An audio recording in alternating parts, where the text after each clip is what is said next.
think we're live, everybody. So, if you could hear me, let me know. We have made it. And I am sorry for those who were looking for me yesterday. I had some technical difficulties. Hippie the Hills, how are you doing in India, my man? Right on. The authority has come in. Let's see who else comes in. Come on, everybody. This is, believe it or not, show 100. Lewis, how you doing, buddy? Lewis in Arkansas has joined us. Lee Kenton over in the British Isles has joined us. Egan in Florida has joined us. So I've been in Vegas for a little over 10 days, and we're finally having weather that wouldn't just be described as hot. We will describe it as incredibly windy. So windy that I had trouble doing my exercises this morning, working out on my patio, because I was getting blown over. It was basically a desert dust storm. It was pretty crazy. Christina, how are you doing? Christina's coming in from Venice, Italy. Thank you, Lewis. Yes, guys, let's talk about that real quick. This is show 100, believe it or not. Yes, we've done it.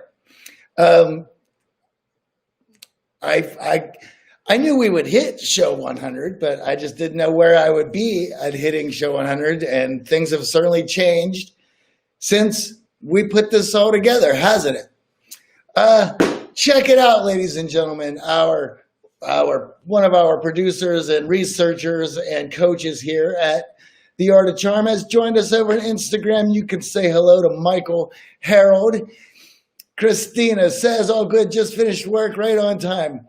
Well, good. Thank you, Christina. It's always good to see you. If you are joining in YouTube or Periscope land, shoot me a comment. That's how I know that you guys are there, as I'm restreaming this and do not have the interface of Periscope or YouTube. I'm coming at you through Restream. The only way I know that you're there is when you guys comment. And if you were watching an archive of this, be sure to subscribe. Even just hit that like button. That allows the algorithm to know that people are engaging with this content, and they'll put it in more people's feeds. Michael's asking, what's up, guys? Well, Michael is coming in from Vienna. That's why I spent 10 days there last time. El Big, Abe from New York City says, congrats. Well, thank you very much. Yes, 100. Pretty amazing, right? So, guys, I wanted to come at you yesterday and do show 100 on Monday, but I had technical difficulties. I was able to work them out. It turns out that it was a holiday anyway in America, which is Labor Day. It marks the end of summer. It's a holiday for labor, for everyone who works. It's a cookout day. There was no cookout in my day. For me, it was a prepared meal as usual. I eat as food for me is sustenance. I'm not much of a foodie. Of course, I love great food. That's why if you go to Christina's pictures on her Instagram, she is a foodie and she has food porn all over her Insta and it looks amazing. However, left to my own devices, I'll eat a pack of crackers. Free candy. Good to see you. Thank you for joining in. As I mentioned, if you're joining in from YouTube or Periscope, shoot me a comment. That's how I know that you guys are there.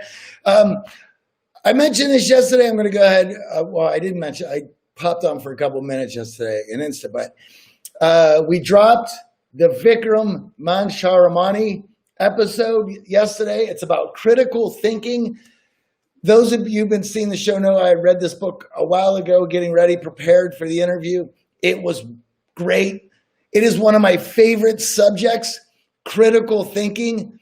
I don't know how much critical thinking is a passion of mine because we're an organic passion where I really enjoy the exercises and being able to use my mind in a specific manner to get to create opportunity and results.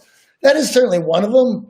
But also, we're living in a world now that is heavily politicized, as well as, because it's heavily politicized, everyone's peddling their agendas and influence. And because of that, you sort of have to find your way through the muck of information and disinformation. So the better your critical thinking skills, the better you are at making your way through this. And to not have to waste your time working through bullshit, getting stuck in flawed thought patterns, such as cognitive distortions that we've discussed here on the show, so you can dismiss them and focus on things that actually matter. Louise says, man, some of the things on that book blew my mind away. Yes, I would have to agree, Louis. You know, if the picture says it all, right? What does that picture say? The picture is, it's a car it's online, and it is using Google Maps to find its way, and it runs itself off a cliff. That's the situation that we've all been put in allowing our technology to put us in bad positions, because we've given it too much trust when it is obvious. And let's not beat around the bush. It is obvious that even the technology companies have picked a side in the political battles in the West. And when I say the West, I mean Western civilization. Just because you're not in America doesn't mean that you're not dealing with Western civilization issues of technological advancement. Even Christina over in Italy and Michael in Vienna have to deal with it, because it is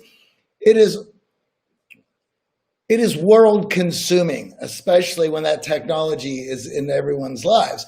And because of that, we've given up our sense-making abilities and decision-making to, it says here, gives up our common sense in the age of experts in artificial intelligence. I don't own a car. I have been able to unchain myself from the idea of having a car a long time ago. I haven't owned one in 15 years. That plays a role in how I view the world and how I think, because I don't use artificial intelligence to tell me how to get to places. I don't use artificial intelligence in navigating my way through a city. I use my own general sense-making abilities. And I'll tell you, anyone who spent any time with me knows that I have let's just put it honestly, I have a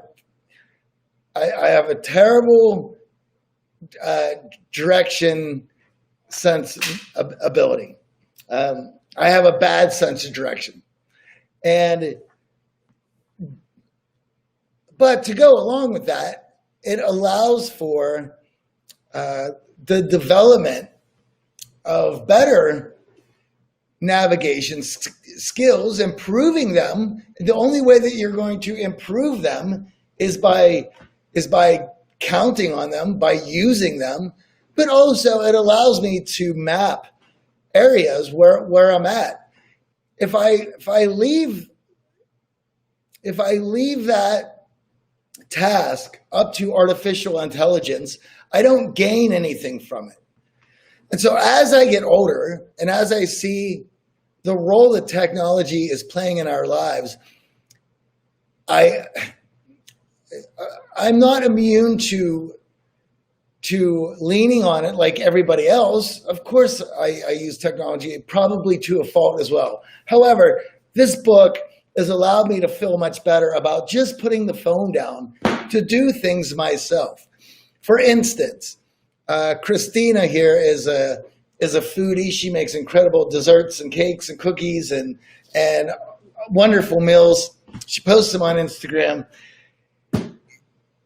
Think about that. Think about the ability to cook, to create such wonderful dishes.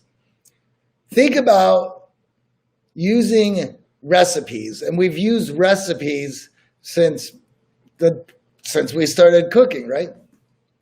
But how are you supposed to create new dishes without experimentation? And when it comes to experimentation, that means that many of the dishes that you make are just not going to pass the test. They're just not going to be that good because you're trying new things. And when you're trying new things, you realize that you've missed the mark many times. That's okay. This is also an interesting point that I think that we're coming to terms with.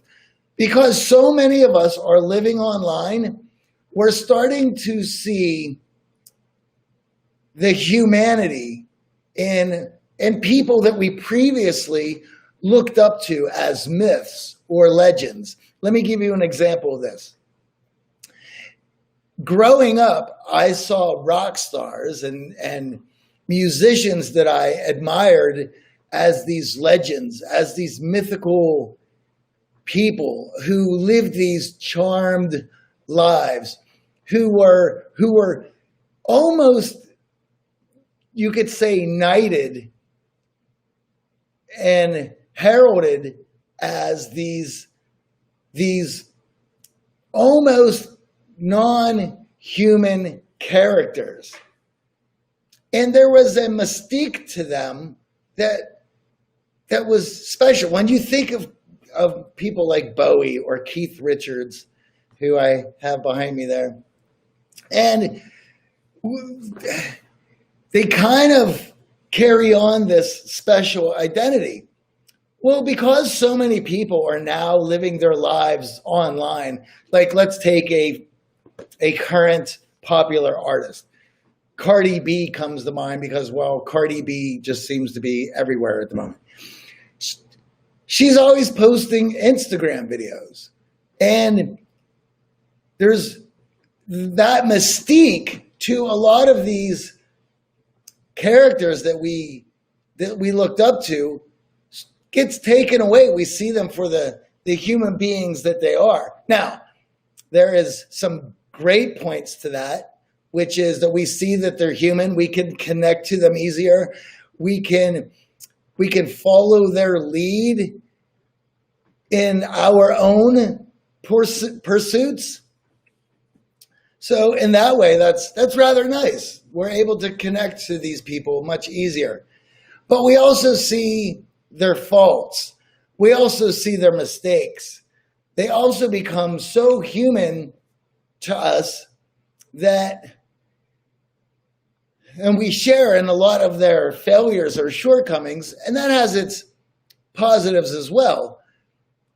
But it also takes away some of what made them special. I don't know. It's just something to think about. My point in being that we see people's failures, we see them learning, we see them struggling.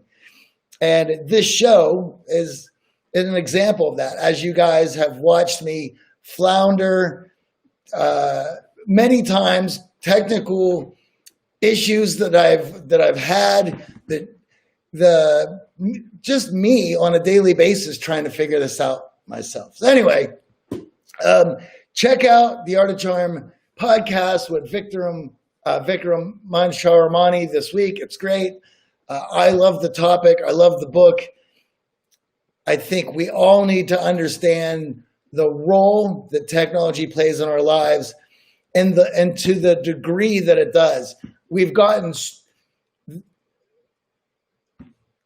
the amount that it plays a role in our lives has been so normalized, we tend to not to think about it anymore. Anyway, I wanted to roll on. The next thing I want to discuss today is consistency and its role in us in attraction and being magnetic, what consistency does for us. And I want to use an example of sports to show how consistency or lack thereof can either attract you to something or repel you from this very same thing if we find it inconsistent. And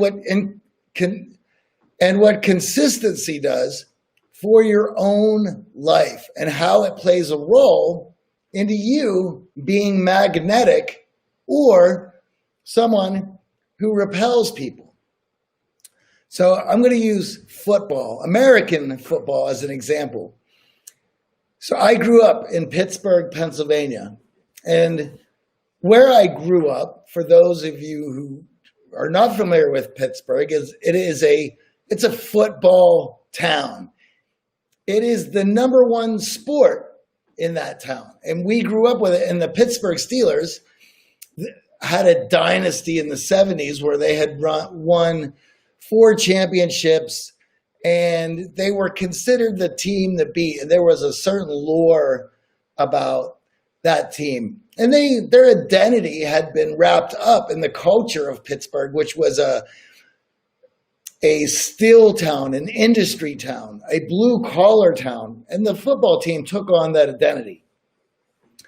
Growing up, those were some of my earliest childhood memories of the energy that was surrounding that team and Sundays and the games and the Super Bowls and the food and the celebrations. There was a whole culture around that sport, especially where I grew up. It was a part of our identity. And as I grew up, it was a part of Pittsburgh that I held dear as I continued to watch football and devoted my Sundays to watching that sport.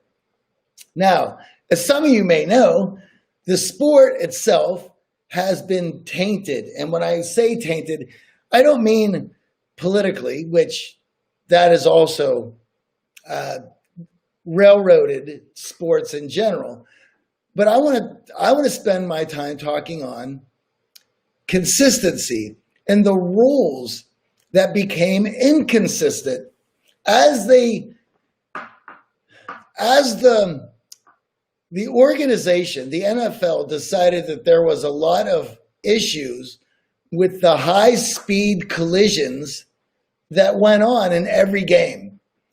And what they found was that there was a lot of people with post-traumatic stress syndrome and trauma from the hits that went on in a game on a daily basis, whether those hits were in practice, whether those hits were in the game play professionally, and in junior high, high school, and college. Those hits are close to legal car crashes. And the damage that those hits caused certainly have ruined a lot of people's lives and their families' lives. And so the NFL went on a mission to try to fix the game so that those hits wouldn't be so traumatic, but also wouldn't hurt their players so much. And you also have to take in consideration that the amount of money that those owners spent on some of those players was quite astronomical. So you don't want your star player to get a concussion and knocked out for several games or the rest of his life, especially if they're being paid millions of dollars. So how that affected the game was now the rules from game to game became inconsistent. They were different. The idea and the rules to what a catch was sort of nebulous. And what was a catch in one game wasn't a catch in another game. And the rules, because they were trying to figure it out of how to fix something, it allowed the game to become very inconsistent. So you couldn't count on the rules and watching that game.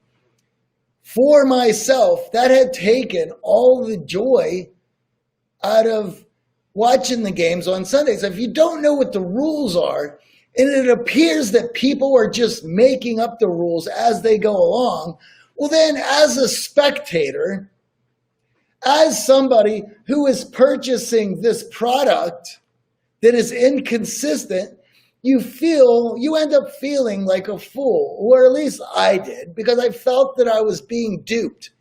If you can't agree upon a set of rules, and they're going to change from week to week, well then, how can I feel good about watching it when I don't even know what the rules are? So I quit watching football. And much like unchaining myself from the obligation and responsibility of a car, could you imagine somebody who spent their Sundays watching football and Monday nights watching football? Now that time has been given back, how much free time I have? And I don't miss it at all. But my point in bringing this up is that you have a duty in your own life. If you want to be magnetic, if you want to be somebody who attracts people to your personality, to who you are, then you being consistent in demonstrating your values, your morals, and your ethics through your behaviors are incredibly important for those around you to connect with you. Because if you're consistent in your behaviors, habits, routines, values, and ethics, if you are consistent in that, then I can feel good hanging out with you. Why? Because I can count on you to be the person that I knew that you are. Where inconsistent behavior puts me at risk. It puts me at risk of not feeling very safe in your presence. It puts me at risk of self-expression around you because I don't know what your interests are from one day to the next. They change. They're inconsistent. It doesn't allow me to feel safe.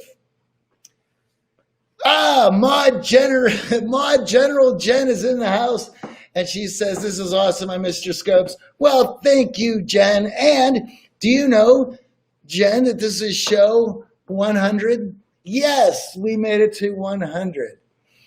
So consistency is extremely important. Inconsistency has put me in a position where I had to leave sports because the rules have been inconsistent. I've had to leave friends because their views on life and themselves or others have become inconsistent. I can't count on them.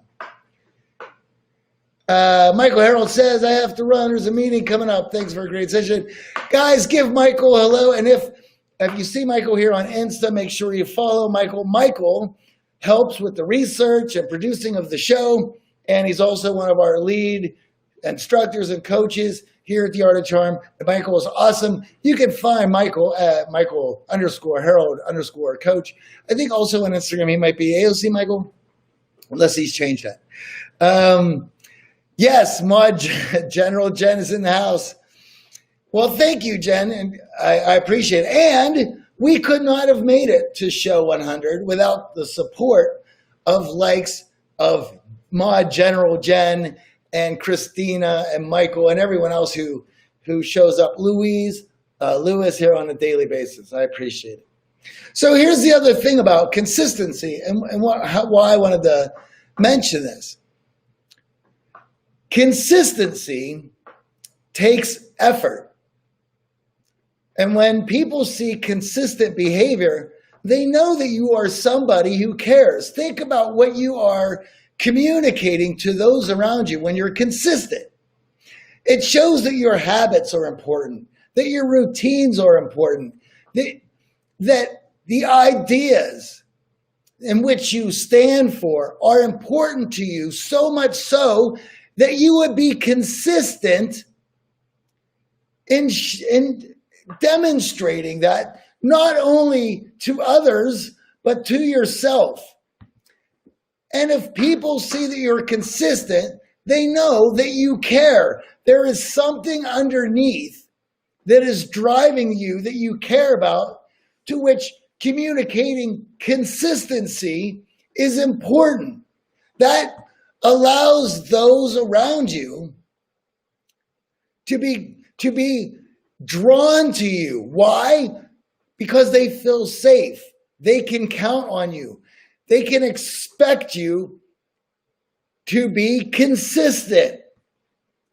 This is important. When you're young, consistency can sound a little bit boring, but also you're young. You haven't lived enough to understand what is important enough to you to be consistent about. So all these sports teams and professional teams want to make excuses for why people are turning away, taking back their Sundays, telling sports to go shove it. And they want to talk about politics. Well, before you can start accusing people of being turned away because of politics, how about you first take responsibility and being consistent on what your own rules are going to be? Because if people can at least see that communicated by you caring about the product that you put on television, then perhaps people might turn it back on. And that I bring that up because people are repelled by inconsistency. They can't count on it. They can't count on you. It shows that you hold nothing sacred, that you're not living your life being guided by any sort of morality or ethics or discipline. Those three things make you an incredibly attractive, confident, and magnetic person where people will flock to you. Why? Because the values that you hold dear are communicated through your habits, your consistency. And then it shows behaviors that I can connect to, that might be relatable to the values, the disciplines, and the ethics that I hold dear. Jennifer says, you give us way more than we ever have. Much appreciation, my friend. Oh, well, thank you, Jennifer. I appreciate it. I appreciate all the hearts you always give me. That's why you're Mod General Jen. Whether you can make the show or not, you will always have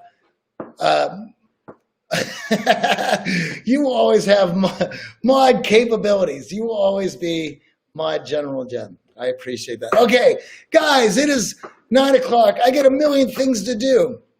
If you want to learn more about the things that I have discussed today and want to be more magnetic and attractive in your own behaviors, actions, and disciplines, well, check out the Art of Charm Communication Accelerator. It is in a link tree in Instagram and Twitter.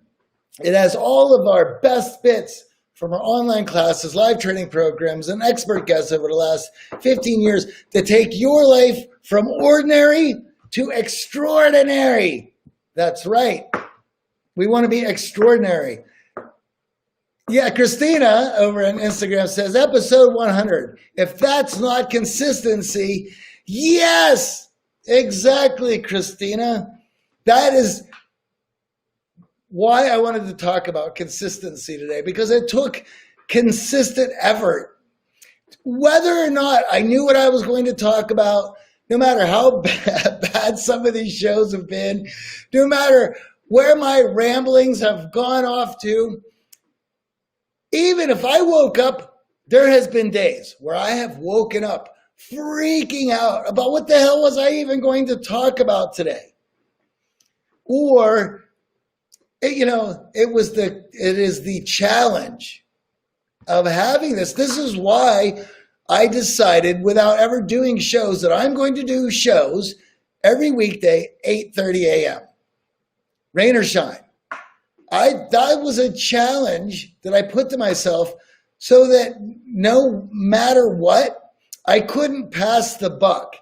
That regardless, if I got on here and rambled and you hated what I had to say, want to make fun of my hair, that regardless, for me, I was going to come out of this better, and I appreciate it. Christina says, you always showed up for us. Yes, I do. Well, I showed up for you guys, I show up for myself, and I show up for Animal Monster. All right, guys, I got to go. I'll be back tomorrow, 8:30 a.m. Hanson, over in YouTube. Hey, I appreciate the comments. Thank you very much. And thank you very much for making it today. Don't know if you were here earlier, but I got to go. It is now 9. I got a million things to do. I thank you guys, and I will see you guys tomorrow, 8:30 a.m. See you guys. Cheers.